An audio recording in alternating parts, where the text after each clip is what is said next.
عليكم ورحمة الله وبركاته. الحمد لله رب العالمين. الحمد لله الذي أرسل رسوله بالهدى ودين الحق ليظهره على الدين كله وكفى بالله شهيدا. أشهد أن لا إله إلا الله وحده لا شريك له، وأشهد أن محمدا عبده ورسوله لا نبي بعده. اللهم صل وسلم وبارك على نبينا محمد وعلى آله وأصحابه أجمعين ومن تبعهم بإحسان إلى يوم الدين. أما بعد، فقال الله سبحانه وتعالى: يا أيها الذين آمنوا اتقوا الله حق تقاته ولا تموتن إلا وأنتم مسلمون. وقال أيضا: يا أيها الذين آمنوا قوا أنفسكم وأهلكم نارا. الآية. Ayo ikhwan azani Allah wa iyyakum, Bapak Ibu jamaah sekalian rahimani wa rahimakumullah. Alhamdulillah, bersyukur kita pada Allah Subhanahu wa taala atas limpahan hidayah Allah dan taufiknya. Berkesempatan di subuh ini kita bisa berhadir memenuhi panggilan Allah Subhanahu wa taala, mengawali aktivitas bagi kita dengan ibadah. Mudah-mudahan ini adalah ibadah terbaik yang kita hadirkan kepada Allah Subhanahu wa taala. Karena kalau sudah bicara ibadah, bicara amal, maka yang Allah tuntut adalah amal yang terbaik, bukan amal yang terbanyak. Walladzi khalaqal mauta wal hayata liyabluwakum ayyukum ahsanu amala. Kemarin kita juga baca surah Al-Kahfi juga begitu. Ya. Inna ja'alna, Allah ciptakan bumi ini, kemudian Allah hiasi dia, linabluwahum ayyuhum ahsanu amala. Al-Kahfi ayat ke-7. Ahsanu amala. Kata ulama, kenapa ahsan? Padahal untuk menunjukkan sesuatu yang baik itu bisa dengan diksi yang lain, bisa khair, bisa jamil, bisa karim, bisa hasan.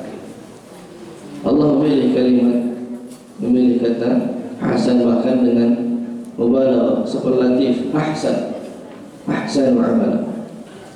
Ada beberapa pendekatan yang dilakukan dan dikaji oleh para mufassir bahwa kata hasan itu dia baik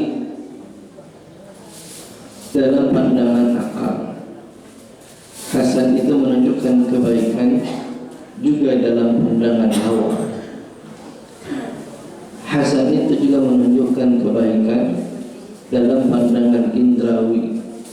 Bahkan sebagian ulama lain mengatakan hasan itu mengandung makna estetika. Karena itulah setiap kali kita melakukan amal, Allah menuntut adalah amal yang terbaik, baik dari sisi indrawinya, gerakannya, terbaik dari sisi estetikanya. Maka itu kita disuruh memakai pakaian yang terbaik. Kalau berinfak pakai duit yang paling baik, kira-kira begitulah. Kalau ngasih pakaian, ngasihlah pakaian yang terbaik gitu. Kalau kita sedang melakukan sebuah ibadah, maka lakukanlah dengan gerakan yang terbaik. Itulah yang Allah inginkan. Ahsanu amala. Ahsanu amala. Bahkan kita ingat pada waktu pertemuan kita yang lalu, ketika bicara tentang amal, Allah bicara tentang amal yang as-salihat, bukan as-salihat. Dua kalimat yang sama bentuknya jamak, tapi berbeda pendekatannya. Karena untuk menunjukkan jamak salih itu bisa salihah, bisa salihah. Tapi sekian kali banyak ayat yang bicara tentang perintah beramal, Allah perintahkan dengan wa'amilus salihat.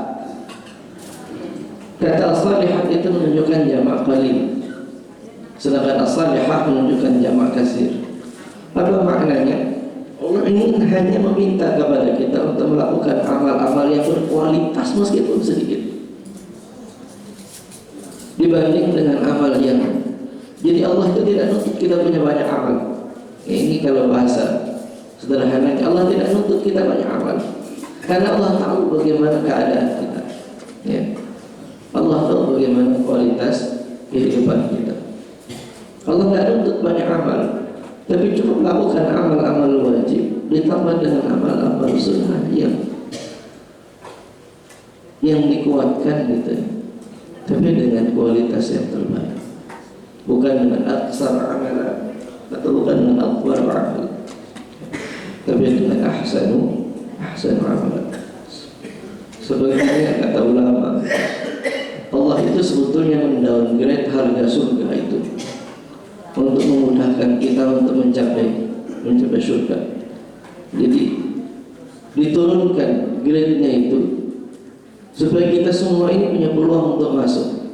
Sebab kalau levelnya, gradingnya itu di level para anbiya atau di level para sahabat saja misalnya, maka kayaknya kita ini kadang-kadang tangusnya gitu. Kadang-kadang tangusnya. Mun level berinfak kita ada sama dengan infaknya Utsman bin Affan, Abdurrahman bin Auf yang semuanya di zaman surga. Kita ini mau level infak yang mana? Kira-kira begitu. Kalau salat kita tidak bisa sekualitas Abu Bakar Siddiq, Umar bin Khattab, lalu kita ini level di mana? Maka itu Allah turunkan. Kira-kira kata ulama ya. Allah turunkan levelnya itu supaya kita ini punya peluang untuk masuk. Berpeluang punya masuk itu.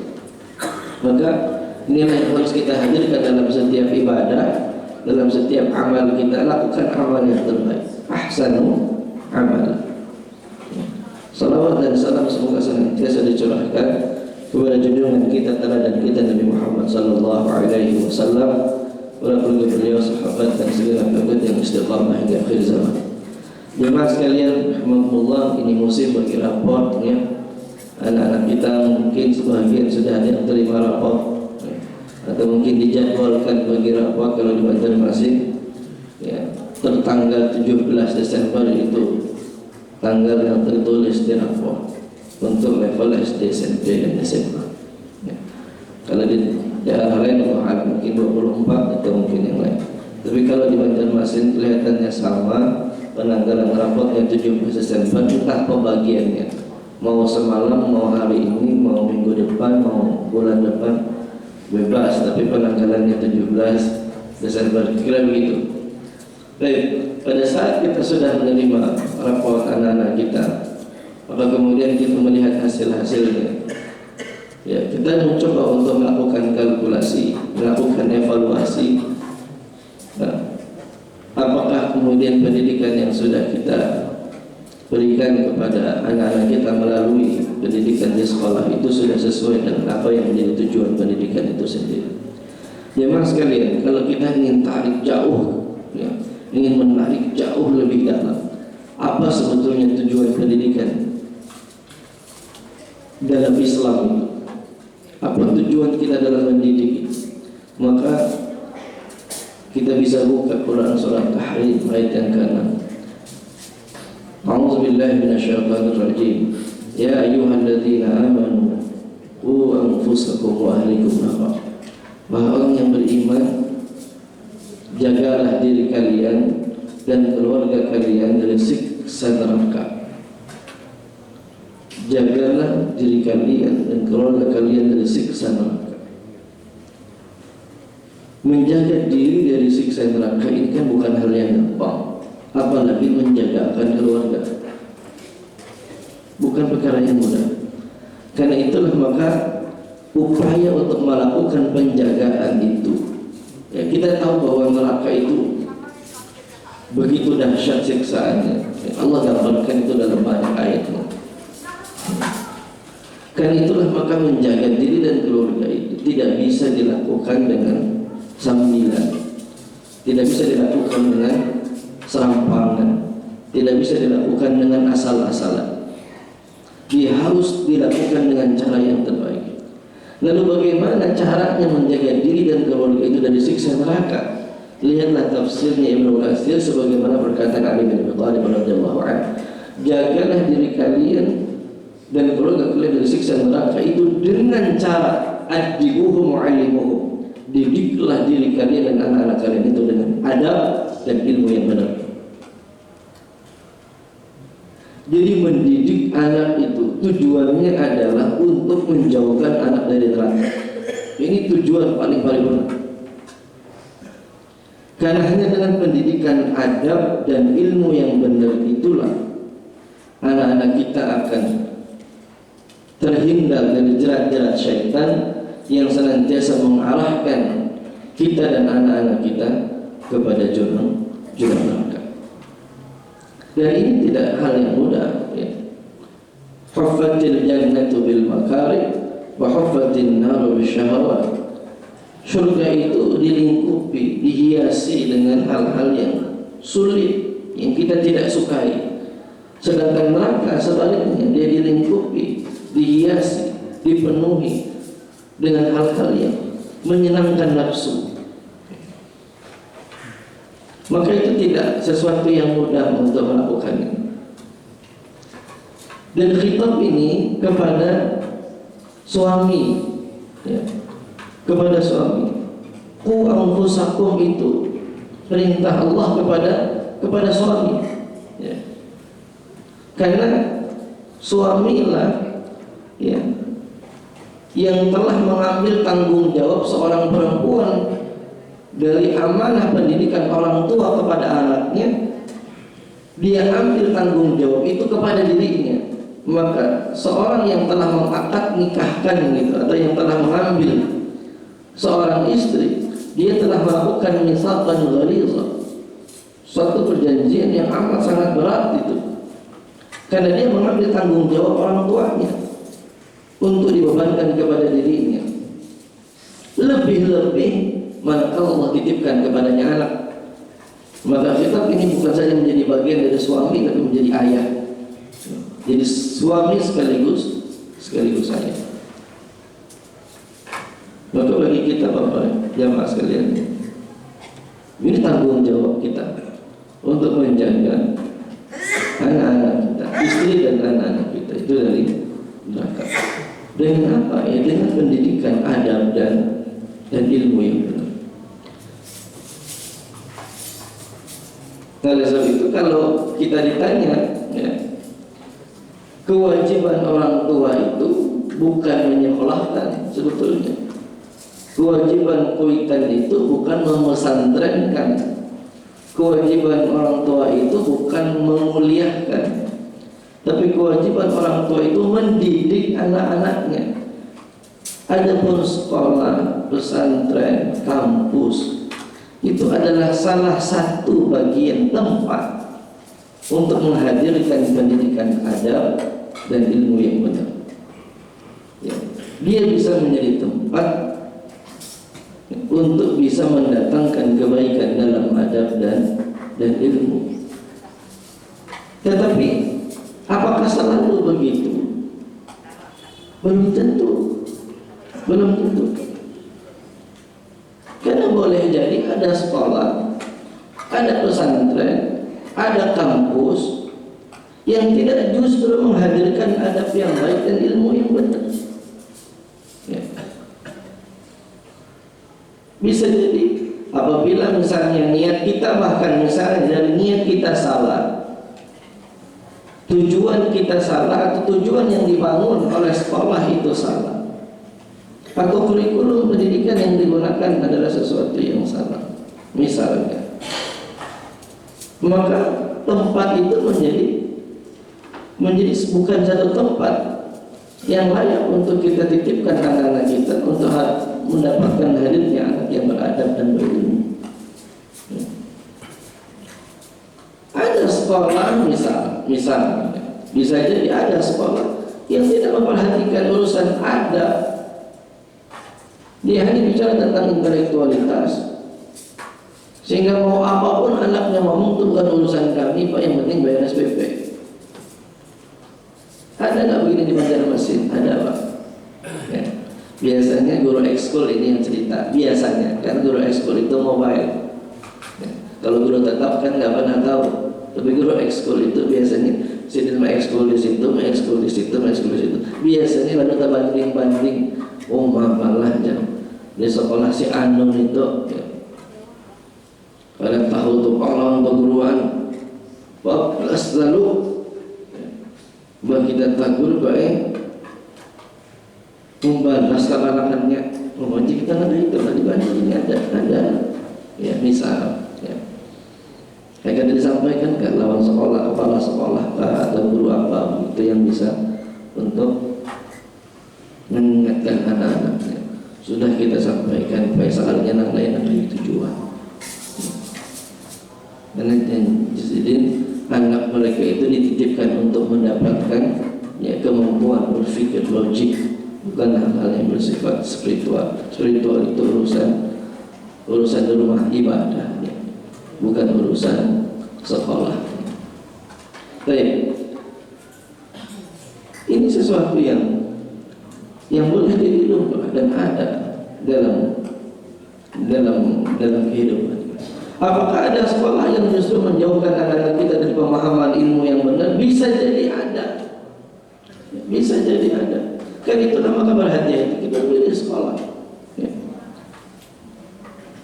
Akhirnya anak-anak kita hadir dengan keilmuan yang jauh dari nilai-nilai Islam, yang jauh dari nilai-nilai ketauhidan, ilmu-ilmu yang sangat bernuansa ateisme, sekularistik, yang terpisah dari agama, ya, yang tidak terhubung, terkoneksi dengan Tuhannya.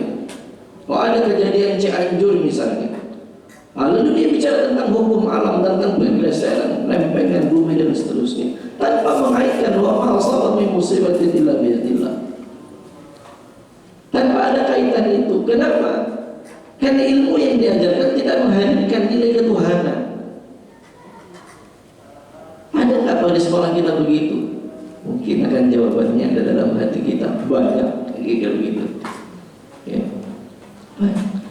Sehingga anak-anak kita hari ini lebih mengenal istilah hukum alam dibanding sunnatullah. Padahal alam tidak punya hukum. Ini kan bahasa. Ya mohon maaf, istilah hukum alam itu sebetulnya dalam tanda petik ya bahasa ateisme untuk memisahkan alam dengan Tuhan, dengan Allah. Seolah-olah alam itu punya hukumnya sendiri. Semua terjadi karena keadaan alam itulah yang menyebabkan itu terjadi. Padahal tanda petik yang dikatakan hukum alam itu tidak berkutik dengan hukumnya Allah. Ketika Allah mengatakan ya na'ukuni baridan wa salaman ala Ibrahim, maka api yang tadinya sifatnya panas menjadi dingin. Karena api itu adalah makhluk Allah yang hanya tunduk kepada Allah. Maka apa yang dikatakan hukum alam tidak berlaku dalam sunnah Allah dengan kehendaknya Allah. Gitu. Air yang tadinya secara hukum Allah, ya, ini hukum Allah, mengalir dari tempat yang tinggi ke tempat yang rendah, dia mengisi kekosongan dan membentuk satu tempat sesuai dengan bentuknya. Ketika Musa diperintahkan memukulkan tongkatnya ke lautan, maka laut kemudian melawan apa yang tanda petik disebut hukum alam. Dia tunduk kepada hukumnya Allah, karena Allah yang merintahkan dia untuk mengangkat yang tadinya harus menumpuk di satu titik yang rendah, kemudian justru berbalik. Sehingga kemudian terbukalah jalan Musa untuk menjauh dari Fir'aun dan para pasukannya. Alam tidak punya hukum, tidak punya kemampuan untuk memutuskan itu. Nah, hal-hal yang seperti ini ya, apalagi misalnya terkait tentang musibah yang terjadi di Cianjur, Sukabumi dan seterusnya, ya, silih berganti. Dikaitkan pula dengan urusan dosanya bangsa ini. Lalu apa hubungannya musibah dengan dosa? Lihat firman Allah. Wa ma asabakum min musibatin fa bima kasabat aydikum wa ya'fu 'an katsir. Tidak ada musibah yang menimpa kalian itu, melainkan akibat ulah tangan kalian sendiri, dan sebahagian besarnya Allah maafkan. Wa ya'fu 'an katsir. Pasti ada. Maka itu setiap musibah disikapi seorang muslim itu dengan dua pendekatan sains, iya, pendekatan iman wajib. tanpa menafikan pendekatan sains, tapi pendekatan iman wajib dihadirkan. Bahwa ketika terjadi gempa, musibah begini, yes kita pasang seismograf, yes kita perbaiki teknologinya, tapi di saat yang sama pemimpin yang benar kita harus memperbaiki taubatnya. Yuk taubat, kira-kira begitu. Ada yang salah ini dengan umat, dalam bangsa, harusnya begitu.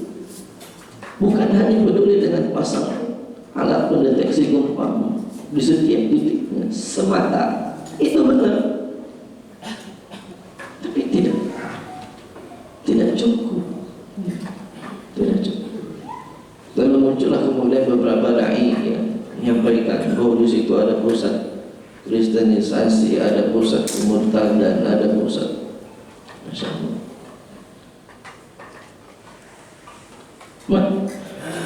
Sekolah-sekolah kita, kampus-kampus kita yang tidak mengajarkan nilai-nilai ketauhidan ini akan merusak jiwa anak-anak. Nah, yang akhirnya kita tidak mampu mendidik mereka untuk menjauhkan dari siksa api neraka karena worldview yang salah, karena konsep ilmu yang tidak benar. Dan ini memang tidak bisa kita pungkiri, ada sesuatu yang bersifat sistemik ya, bahkan historis ya. Kiai Dahlan itu Pak, Kiai Ahmad Dahlan itu kan ditetapkan sebagai pahlawan nasional tahun 61 ya. Tahun 61 ditetapkan oleh pemerintah sebagai pahlawan nasional. Dasar pertama yang menjadikan Kiai Dahlan itu layak sebagai pahlawan itu disebutkan dalam termen ya. Bahwa dasar pertamanya adalah bahwa Kiai Dahlan telah mempelopori umat Islam ini untuk menyadari akan nasibnya yang sedang terjajah ya, untuk bangkit dengan pendidikan. Kenapa Kiai Dahlan tidak melakukan perlawanan secara fisik kepada penjajah? Karena tahun 1901 itu kan awal dimulainya politik etis oleh Belanda. Tidak masaknya lagi melakukan perlawanan secara militer di masa itu, pada masa itu. Dan kita paham betul. Ya. Maka itu kalau kita buka disertasinya Pak Dr. Alwi Shihab itu ya, tentang apa? Masya Allah, judulnya apa itu? Gerakan Muhammadiyah kata salah satu tujuan Muhammadiyah itu didirikan pertama ya, di antara 3 tujuan yang disebutkan dalam adalah melawan kristenisasi yang muncul, yang hadir dalam dunia pendidikan. Maka itulah Kiai Dahlan melakukan upaya perlawanan itu dengan pendidikan. Kenapa? Karena kan 18 dan kunci politik etis itu kan sebetulnya ada pada Soeharto. Ya. Dialah penasehat urusan pribumi setelah dia pulang dari Makkah 1885-1886 dia masuk Islam di Makkah secara formal. Dia sebelumnya belajar bahasa Arab di Leiden, kemudian dia masuk ke Makkah 1885, kurang lebih 6 bulan dia tinggal di Makkah, masuk Islam di Makkah. Kemudian dia datang ke Indonesia dan sejak tahun 1889 sampai 1906 dia bertugas sebagai penasehat pribumi, penasehat urusan pribumi. Di situlah dia mengkreat ya, bagaimana caranya Islam itu dijauhkan dari pendidikan, Islam itu dijauhkan dari ajaran, umat Islam itu dijauhkan dari agamanya, dan salah satunya melalui pendidikan. Maka hadirlah kemudian sekolah-sekolah umum. Ya. Wallahu alam, kalau ditelisik sejarahnya begitu. Ulun kada wani Jepang kabupaten banyak mencela. Apakah kemudian kalau itu ditarik sampai ke saat ini, apa jangan-jangan sekolah-sekolah SD, SMP, SMA, NNN itu adalah tarikan sejarah dari hasilnya Stanford yang mencoba untuk membuat pendidikan agama itu sekecil mungkin porsinya, gitu. Sekecil mungkin porsinya. Karena itulah dulu muncullah madrasah diniyah Muhammadiyah Kiai Dahlan ya, atau diniyah school Karena sekolah-sekolah umum yang dibangun oleh Belanda itu sama sekali mencoba untuk memisahkan agama itu dengan memisahkan pendidikan itu dengan nilai-nilai agama. Maka sekali lagi tugas kita, tanggung jawab kita itu bukan menyekolahkan. Ya, sekolah itu hanyalah tempat yang harus kita pastikan bahwa pesantren itu adalah tempat yang harus kita pastikan. Begitu pula kampus hanyalah tempat yang harus kita pastikan apakah tempat-tempat itu benar dalam mengajarkan pendidikan adab dan ilmu yang benar bagi anak-anak kita. Dan sebelum kasusnya Cianjur, seminggu sepekan sebelum kasus Cianjur kan viral di media sosial itu ada nenek-nenek ditendang oleh anak-anak SMA sampai terjungkal, kan begitu Pak? Ya, dibuat kontennya. Seminggu sebelumnya lagi ada lagi anak SMP korban bullying sampai pingsan di kelasnya, dijadikan konten. Ya. Nggak lebih dari 2 pekan yang lalu, mungkin tidak sampai 2 pekan. Ya. Konten pula viral di media sosial. Ada anak SMA berjudi dan merokok di dalam kelasnya. Ya meskipun anak-anak ini sudah dikeluarkan, tapi mungkin akan muncul pertanyaan, apakah ini hasil pendidikan Islam? Apakah ini hasil pendidikan Islam? Ataukah hasil pendidikan sekuler? Ini menjadi otokritik bagi kita. Bahwa kasus bullying misalnya di Indonesia ini kan paling masuk yang sangat besar, 41,1% hasil PISA, Program for International Student Assessment tahun 2018 saja datanya. Indonesia itu ditempatkan sebagai ranking 5 dari 78 negara dengan kasus bullying tertinggi di dunia. Kalau kita tarik data lokal KPAI, itu 84% anak pelajar kita pernah mengalami bullying. Kalau kita tarik datanya BNN, itu 2,3 juta pelajar kita pengguna narkoba. Kalau kita tarik data Komnas Perempuan, maka kita akan dapat di data 62% siswi pelajar kita sudah tidak lagi merawat, sebahagian menjadi PSK. Kita tarik lagi data yang lain, kita akan temukan bahwa yang menjadi muncikari PSK itu adalah teman sekelasnya dan teman sekampusnya. Apa nggak ngeri Pak? Dan ternyata begini, oh ini bukan salah anak-anak kita Pak, ini bukan misalnya, ini bukan salah anak-anak kita, ini salah lingkungannya, salah sekolahnya, atau salah orang tuanya. Baik, kalau gitu kita tarik data yang lain. Benar bahwa bisa jadi kerusakan anak-anak ini tidak hadir dengan sendirinya, karena ada tanda petik ketidakpedulian orang tuanya. Kenapa orang tuanya tidak peduli? Bisa jadi karena broken home. Karena faktanya 80% anak bermasalah hadir dari anak-anak yang abah mamanya atau orang tuanya broken home. Nah, data pengadilan agama menunjukkan setiap 1 jam terjadi 50 kasus perceraian. Setiap 1 jam terjadi 50 kasus sidang perceraian. Tidak tinggi sekali di Asia Tenggara kita. Lebih detail lagi kita lihat dari data banyaknya kasus perceraian di Indonesia itu. Ini agak mencengangkan juga ibu-ibu, mohon maaf ini. 70%-nya atau bahkan disebut 3 kali lipatnya perceraian itu hadir dengan gugat cerai, bukan cerai talak. Jadi lebih banyak ibu-ibunya yang menggugat lagi pada suami yang menolak bini gitu. Dia kawan kita yang di syariah semalam tuh, ya, ingat banget ulun tuh. Jadi inilah hak talak ada pada suami, yaitu sudah 3 kali lipat istri yang menolak dan minta kita minta pisah lawan lagi. Apalagi mau hak talak itu ada pada istri ya. Bisa ampihan kita yang kawin. Ya, ini ini guyon, cuman luar biasa gitu. Syariat ini menjaga betul ya. Syariat ini menjaga hak talak kita hanya pada suami. Ternyata begini hikmahnya. Lawang dijaga akan dengan hak suami saja, di talak itu hanya ada pada suami saja.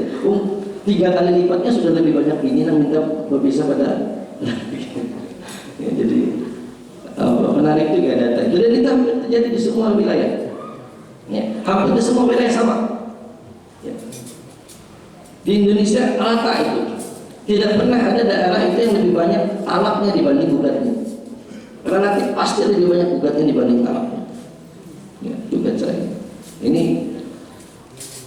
Nah pertanyaannya, kenapa bisa begitu? Nah itu kan balik lagi data, kenapa kok bisa begitu? Ternyata bukan karena masalah ekonomi itu faktor keempat. Kita bisa buka itu semua data pandan agama, kita cek itu persentasenya. Kenapa perceraian terjadi di Indonesia? Data KDRT itu nomor 3 ya. Orang ketiga, keempat, kelima itu nomor sekian.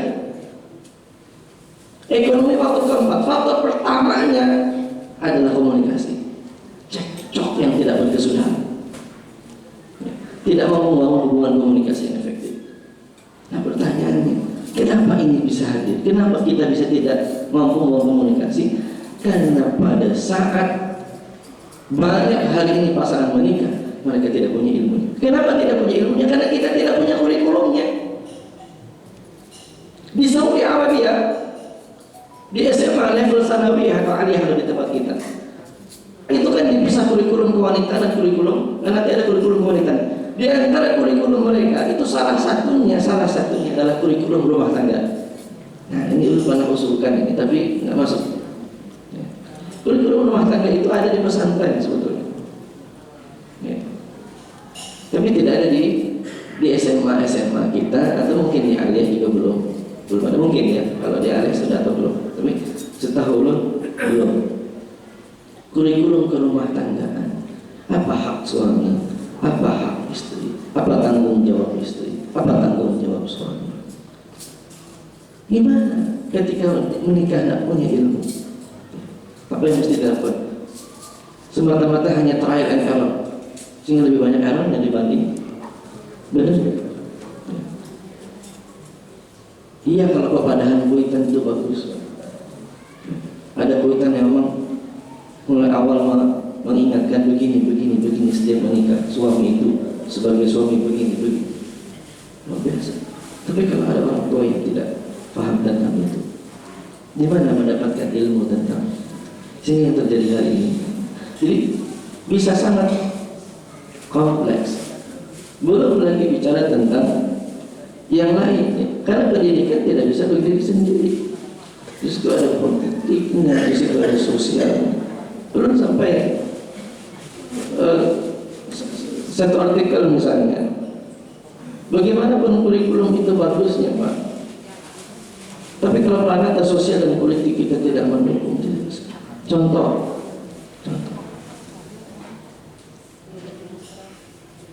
kejahatan yang dilakukan oleh pelajar itu harus diberikan hukuman yang setimpal. Tidak bisa kemudian dikatakan ini masih pelajar, lalu kemudian karena masih di bawah umur, padahal usianya sudah usia balik, usianya sudah usia mukallaf, beban hukumnya sama dengan yang dewasa.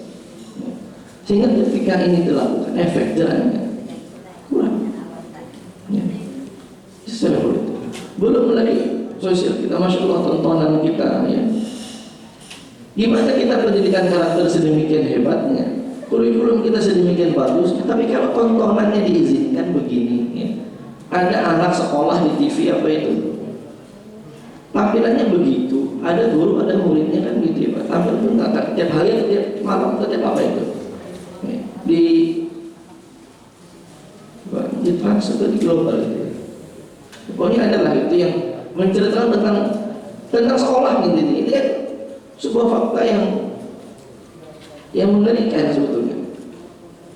Bagaimana interaksi guru dengan muridnya, murid dengan gurunya digambarkan sedemikian ya, amburadulnya, dan itu ditonton oleh pelajar kita, ditonton oleh anak-anak kita. Kenapa ini nggak dipotong oleh KPI misalnya, program-program semacam ini? Belum lagi program yang instan ya. Ini semuanya sangat mempengaruhi sistem pendidikan. Jadi gimana mau pendidikan kita benar kalau Paket pendukung yang lain itu tidak dihadirkan. Kebijakan politiknya, sosialnya, ya. Luar biasa, Pak. Ya. Anak-anak kita hari ini kita harus khawatir ya, karena hasil survei IHH itu Health and Endorsement, salah satu survei di Indonesia itu menyebutkan Oktober 2022 ini hasil survei bahwa 1 dari 3 pelajar usia 10 sampai 17 tahun itu mengalami tingkat kecemasan berbahaya. 1 dari 3 pelajar di Indonesia usia 10 sampai 17 tahun itu mengalami tingkat stres yang tinggi dibandingkan sebelum COVID-19.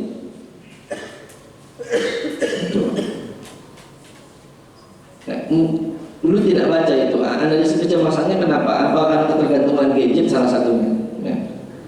Karena interaksi sosial dan seterusnya Allah. Tapi ada hasil ini yang menunjukkan anak-anak kita mengalami ya depresi yang tinggi, kecemasan, entah tentang masa depan, ya karena mohon maaf, karena tidak dilibatkan unsur tawakal, tidak dibangun nilai ruhiyahnya, tidak didekatkan dengan Al-Qur'annya. Ya. Insyaallah ini yang harus menjadi concern kita bersama Bapak Ibu jamaah sekalian rahmatullah, bahwa ketika kita bicara tentang pendidikan ya, tentang raport tadi yang kita awali tadi, maka kita harus kembalikan ini ya. Apakah tujuan kita dalam menyekolahkan anak ini sudah benar ya? Bahwa kita ingin hadirkan anak-anak yang beradab, hadirkan anak-anak yang memiliki ilmu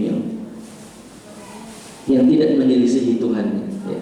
Yang man yazdad ilman gitu, walam yazdad huda lam yazdad minallahi illa bu'da. Siapa yang tambah ilmunya tapi tidak tambah dekatnya dengan Allah, maka tidak bertambah apapun dia, melainkan semakin jauh dia dengan Allah. Siapa yang tambah ilmu tapi tidak tambah petunjuknya, maka tidaklah apapun yang bertambah pada dirinya, melainkan semakin jauh dia dengan Tuhan. Alhamdulillah. Ya, tidak ingin kita tidak mau anak-anak kita teracuni, terkontaminasi dengan pemahaman-pemahaman yang rusak dengan ilmu-ilmu yang justru makin tinggi ilmunya tapi makin kada beradab misalnya. Kita bilang jamaah sekalian, teknologi itu lebih gampang dikuasai. Kita tidak perlu cemas dengan teknologi ya. Perkakas digital hari ini tidak sesulit yang dibayangkan. Kita tidak perlu terlalu takut ya, dengan anak kita tidak bisa menguasai itu. Yang harus kita cemaskan adalah apakah anak kita masih sholat pada saat kita tinggalkan, apakah anak kita sudah bisa ngaji ya, sebelum dia berpisah dengan kita. Ini yang harus jauh lebih kita cemaskan. Kalau urusan teknologi anak kita, anak saya tahun setengah hari sudah cekal hanya membuka HP itu. Tidak perlu khawatir. Kita ada robotik, ada ini, oke. Kita harus kuasai, ini bagian dari kifayah. Tapi yang ainnya jangan lupa. Ya, ini kalau Imam Al-Ghazali kan membagi ilmu itu ada ilmu yang fardu ain, ada fardu kifayah gitu. Ya. Tapi ini juga bagus ini pendekatan ain dan kifayah ini, meskipun ada kritik atas pemisahan ilmu itu, tapi sedikit banyak ini harus ya. Ilmu ain kan pendidikan Islam itu arahnya kepada satu, penanaman tauhid, yang kedua pembangunan syakhsiyah Islamiyah, membentukkan syakhsiyah Islamiyah, membentuk karakter pribadi Muslim yang taat, yang benar. Itu yang kita harapkan ya. Ketauhidannya itu ada dalam semua dimensi keilmuannya ya, mengilhami semua ilmu yang didapatkan. Ketika bicara tentang sains, dia bicara tentang Allah. Ketika bicara tentang sosial humaniora, dia bicara tentang Allah. Ketika bicara tentang teknologi, dia bicara tentang Allah. Kira begitu. Ya. Bicara ekonomi maka dia kaitkan dengan Allah. Ya. Inilah yang kita inginkan dalam pendidikan anak-anak kita. Kalau urusan adab hari ini kita lost. Ya. Prof. Naqib Al-Attas itu misalnya, beliau sampai mengatakan bahwa khatir, ya, sesuatu yang membahayakan bagi umat ini adalah loss of adabs, kehilangan adab. Gimana enggak coba? Kira-kira tahun 80-90-an Pak, pasti nggak ada yang terlalu vulgar kalau ngomong di media sosial itu. Dulu memang nggak ada media sosial. Akhir ini masya Allah, ngeri kita, ngeri. Belum Pak, mohon maaf ini sekilas saja ya, sebagai penutup menunjukkan betapa mengerikannya kita dunia hari ini di Indonesia. Pada saat pengumuman verifikasi faktual ya, tentang oleh KPU parpol yang lulus dan yang tidak lolos, karena hanya satu partai umat, ya, tapi banyak partai umat. Lalu kita baca komen di bawahnya itu, masya Allah, ya. Itu omongan-omongan ke Pak Amin, itu tidak ada adabnya, betul-betul tidak ada adab. Terlepas dari pilihan politik kita, terlepas dari perbedaan pandangan kita. Belum bisa bersebelahan pandangan dengan siapapun, Pak. Tapi nggak kebayang nulis begitu, apalagi dibaca orang banyak ya. Dengan kalimat-kalimat yang sarkastik, dengan kalimat-kalimat yang ya. Apakah itu ada di antaranya anak-anak kita ya. Ya, inilah bentuk ya, bentuk keadaan ya kita hari ini. Dan perlu pastikan bahwa ini bukan hasil pendidikan Islam, bukan hasil pendidikannya sekolah Muhammadiyah kayak gitu, bukan hasil pendidikannya sekolah-sekolah Islam. Ini hadir dari pendidikan dari sekolah-sekolah yang tidak ya, yang tidak membangun ya, hubungan yang holistik, yang integratif, yang ada keterpaduan antara nilai-nilai keislaman dan nilai-nilai keilmuan. Mudah-mudahan Allah Subhanahu wa taala membimbing kita semua untuk memiliki hikmah sebagaimana Luqman Allah berikan, walaqad ataina Luqman al-hikmah, untuk bisa mendidik anak-anaknya, menghadirkan nilai ketauhidan dalam pendidikannya dan mengarahkan untuk memiliki adab dan akhlak yang paripurna. Sehingga itu mudah-mudahan kita dan keluarga kita selamat dari siksa api neraka. Hadanallahu wa iyyakum ajma'in. Mohon maaf atas segala salah dan khilaf. Qul qawli hadza subhanallah wa bihamdihi asyhadu an la ilaha illa anta astaghfiruka wa atubu ilaik. Alhamdulillahirabbil alamin. Assalamualaikum warahmatullahi wabarakatuh.